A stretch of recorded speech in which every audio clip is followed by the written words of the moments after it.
nandyan ang inyong mema sa lumang banwaan ng Barangay San Pedro, Lopi, Camarines Sur.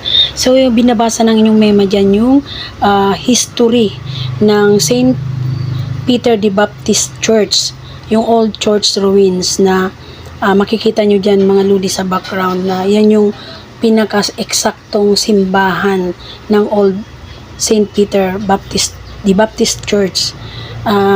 Talagang binabasa ng inyong mema yung yung nakasulat diyan sa marker kasi very interesting kung mahilig ka sa history ng isang lugar.